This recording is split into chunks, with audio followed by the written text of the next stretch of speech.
Hi friends, welcome to my YouTube channel. Friends, ನೀವೇನಾದರೂ ನಮ್ಮ YouTube channel first time ನೋಡ್ತಾ ಇದ್ದರೆ please subscribe my YouTube channel friends, and share, comment, like ಮಾಡೋದನ್ನು ಮರಿಬೇಡಿ. Friends, ಇವತ್ತಿನ ಈ ವಿಡಿಯೋದಲ್ಲಿ ಗಿಡಗಳಿಗೆ, ಮನೆಯಲ್ಲೇ ಇರುವ ಗಿಡಗಳಿಗೆ ಮಣ್ಣನ್ನು ಯಾವ ರೀತಿ ತಯಾರು ಮಾಡುವುದಂತೇಳಿ ನೋಡೋಣ.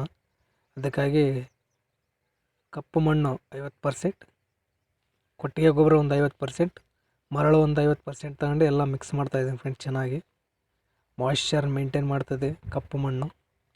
ಈ ಗೊಬ್ಬರ ಗಿಡಗಳಿಗೆ ಪೌಷ್ಟಿಕಾಂಶವನ್ನು ಒದಗಿಸುತ್ತದೆ.